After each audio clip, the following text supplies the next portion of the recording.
Ladies and gentlemen, good afternoon. I would like to talk about the diversification strategy which is carried out by Gazprom at this point in time. And I would also like to say that we are expanding on the Asian markets.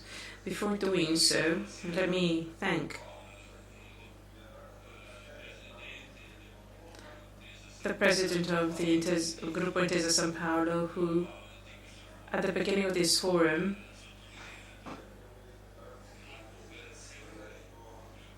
has stressed the important cooperation they have with Gazprom.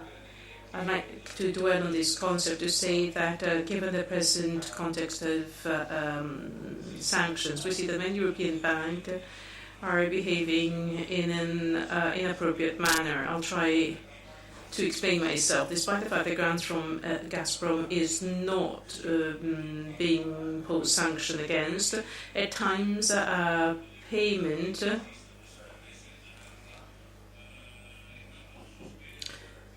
are blocked for some 10, 12, if not more days.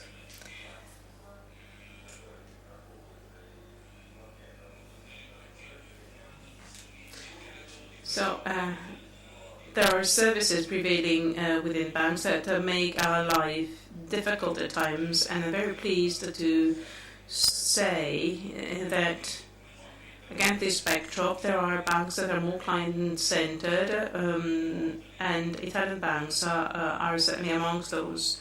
Intesa São Paulo, UniCredit, with whom just a couple of weeks ago, we've underwritten another loan for €1 billion at very interesting conditions, and we intend to go on working with them.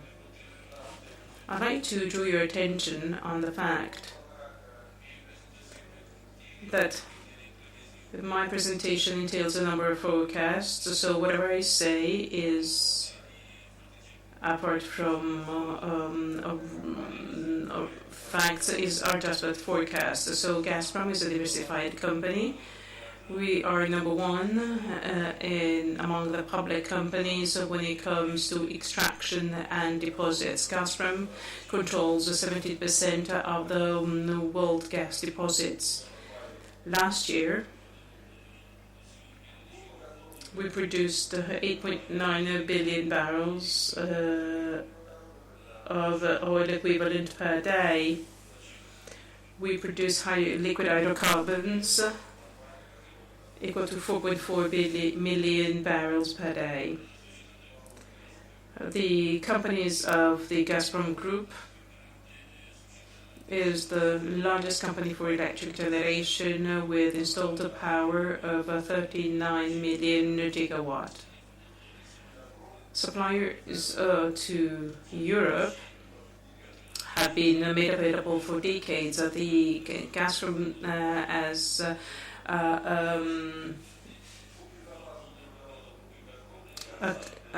a company is existing since a number of years. The overall deposit of gas exceeds the deposit of any other competitor by a measure. Our reserves would last for the next 40 years at least.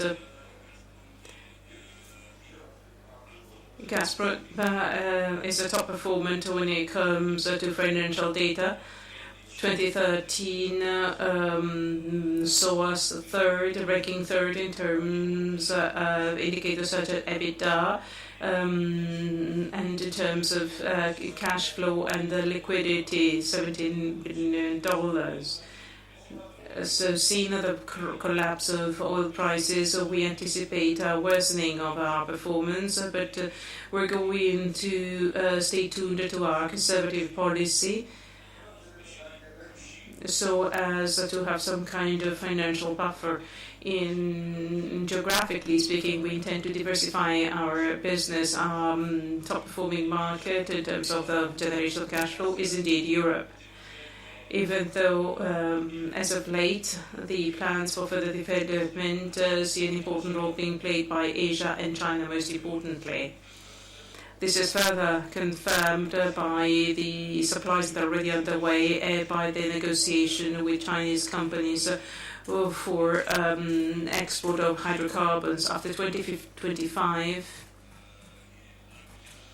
the amount of supplies to China may exceed that supply to Europe. Over the past few years, we have seen as top importers Germany, Italy, and in Italy, Gazprom has three different competitive advantages: the natural resources that enable us to be flexible and to underwrite, also to sign also long-term contracts. And then there's closeness to the market is another win factor, the possibility to provide gas by means of already existing infrastructures without the need to develop any additional plants. These advantages make us maintain our leadership in the European gas market. On the European gas market, on this market, we feature as accounting for 30%. This is an important share because, despite all what was said over the past 2.5 years, in 2014, for the first time since exports started, the share of gas in the European market accounted again for 30%. This was again the unparalleled amount. My colleague, or the colleagues that took the floor before me, have already referred to a number of Russian sayings. There's one stating that the dog may bark, but the carriage still goes on. We are very close to the main gas hub, and that also allows for the reduction of the cost of gas for the final user. We can say that Gazprom has all the premises to act successfully on Asian market. In the future, we anticipate a growth of consumption of gas, and it is China which is going to pull the growth. China has seen an increase in consumption. The share of imported gas in China was over 30%, but this is just for the beginning. According to the International Agency for Energy, by 2040, China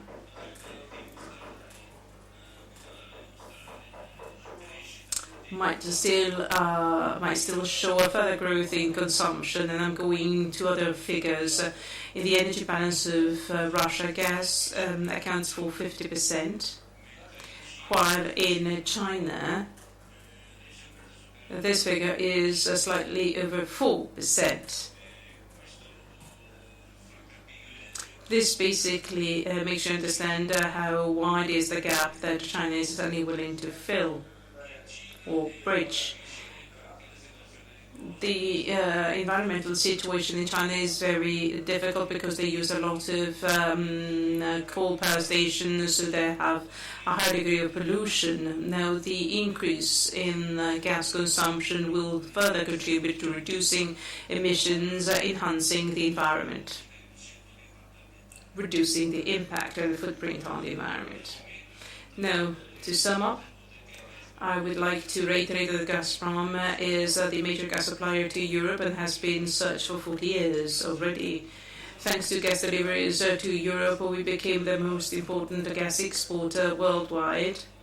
At the same time, we are diversifying our business, exporting also to Asian markets. So the great deposits, the level of extractions, the regular supply of gas guarantee to our partners a unique possibility to meeting their requirement both in Europe and in Asia. Thank you very much for your kind attention.